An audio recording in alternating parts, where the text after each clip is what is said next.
जय श्री कृष्ण दोस्तों, life style with God में आपका स्वागत है। दोस्तों, यहाँ पर हम श्रीमद् भगवत गीता के तीसरे अध्याय का अध्ययन कर रहे हैं, जिसका नाम कर्मयोग है।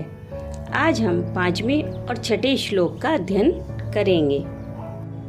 भगवान ने कर्मयोगी के लिए कर्तव्य कर्मों के न करने को योग निष्ठा की प्राप्ति में बाधक और सांख्य योगी के लिए सिद्धि की प्राप्ति में केवल स्वरूप से बाहरी कर्मों के त्याग को गौण बतलाया। अब भगवान अर्जुन को कर्तव्य कर्मों में प्रवृत्त करने के उद्देश्य से भिन्न भिन्न हेतुओं से कर्म करने की आवश्यकता सिद्ध करने के लिए पहले कर्मों के सर्वथा त्याग को अशक्य बतलाते हैं। नाहि कश्चित् क्षणमपि जातु तिष्ठत्ते कर्मकृत कार्यते ह्यवशः कर्म सर्वा प्रकृति जैर्गुणे। तीसरे अध्याय के 5वें श्लोक में भगवान श्री कृष्ण अर्जुन से कहते हैं कि निसंदेह कोई भी मनुष्य किसी भी काल में क्षण मात्र भी बिना कर्म किए नहीं रहता, क्योंकि सारा मनुष्य समुदाय प्रकृति जनित गुणों द्वारा परवश हुआ कर्म करने के लिए बाध्य किया जाता है। कोई भी मनुष्य किसी भी काल में क्षण मात्र भी बिना कर्म किए नहीं रहता। इस कथन से भगवान ने यह भाव दिखलाया है कि उठना बैठना, खाना पीना, सोना जागना, सोचना, मनन करना, स्वप्न देखना, ध्यान करना और समाधिस्थ होना, ये सब के सब कर्म के अंतर्गत आते हैं। इसलिए जब तक शरीर है तब तक मनुष्य अपनी प्रकृति के अनुसार कुछ न कुछ कर्म करता ही रहता है। कोई भी मनुष्य क्षण भर भी कभी स्वरूप से कर्मों का त्याग नहीं कर सकता, अतः उसमें कर्तापन का त्याग कर देना या ममता, आसक्ति और फलेच्छा का त्याग कर देना ही उनका सर्वथा त्याग कर देना है। सारा मनुष्य समुदाय प्रकृति जनित गुणों के वश में होकर कर्म करने के लिए बाध्य किया जाता है।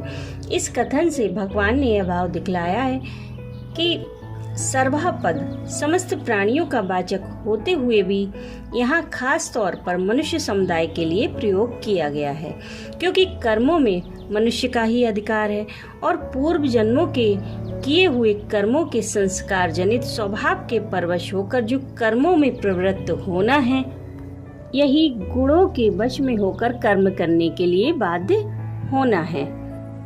अब समझते हैं यहाँ प्रकृति शब्द किसका वाचक है। समस्त गुणों और विकारों के समुदाय रूप इस जड़ दृश्य जगत की कारणभूता जो भगवान की अनादि सिद्ध मूल प्रकृति है, जिसको अव्यक्त, अव्याकृत और महद ब्रह्म भी कहते हैं, उसी का वाचक यहाँ प्रकृति शब्द है। पूर्व श्लोक में यह बात कही गई कि कोई भी मनुष्य क्षण मात्र भी कर्म किए बिना नहीं रहता। इस पर यह शंका होती है कि इंद्रियों की क्रियाओं को हठ से रोक कर भी तो मनुष्य कर्मों का त्याग कर सकता है, अतः ऊपर से इंद्रियों की क्रियाओं का त्याग कर देना कर्मों का त्याग नहीं है। यह भाव दिखलाने के लिए भगवान कहते हैं, कर्मेंद्रियाणि संयम या आस्ते मनसा स्मरन् इंद्रियार्थान विमूढ़ात्मा मिथ्याचारः स उच्यते।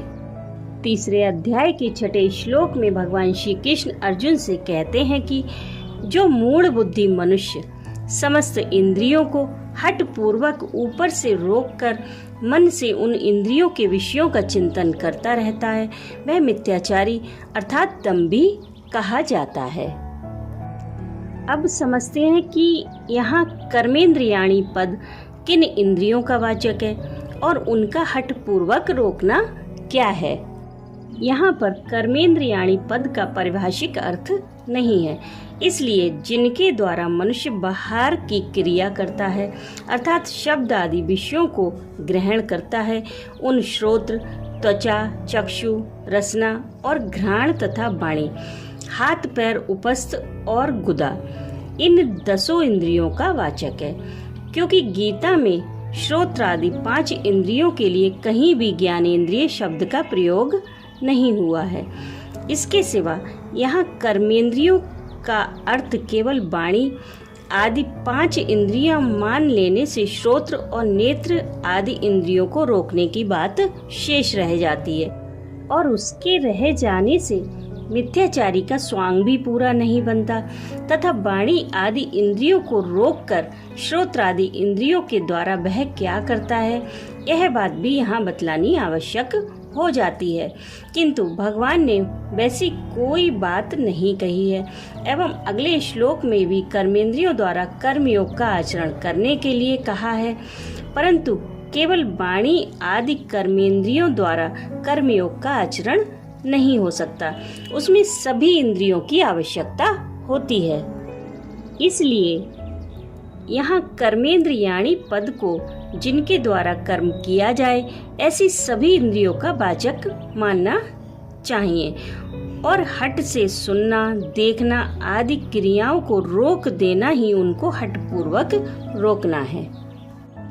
अब यहाँ पर प्रश्न यह है कि यदि कोई साधक भगवान का ध्यान करने के लिए या इंद्रियों को वश में करने के लिए हठ से इंद्रियों को विषयों से रोकने की चेष्टा करता है और उस समय उसका मन वश में न होने के कारण उसके द्वारा विषयों का चिंतन होता रहता है, तो क्या वह मिथ्याचारी है?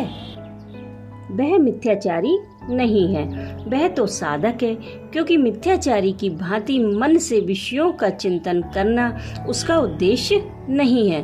वह तो मन को रोकना भी ही चाहता है, पर आदत, आसक्ति और संस्कार वश उसका मन जबरदस्ती विषयों की ओर चला जाता है, अतः उसमें उसका कोई दोष नहीं है। आरंभ काल में ऐसा होना स्वाभाविक है। भगवान ने कहा कि जो मूढ़ बुद्धि मनुष्य इंद्रियों को हठपूर्वक ऊपर से रोककर और मन से उन विषयों का चिंतन करता रहता है, वह मिथ्याचारी कहलाता है। इस कथन से भगवान ने यह भाव दिखलाया है कि उपयुक्त प्रकार से इंद्रियों को रोकने वाला मनुष्य मछलियों को धोखा देने के लिए स्थिर भाव से खड़े रहने वाले कपटी बगुले की भांति बाहर से दूसरा ही भाव दिखलाता है और मन में दूसरा ही भाव रखता है, अतः उसका आचरण मिथ्या होने से वह मिथ्याचारी है। राधे राधे।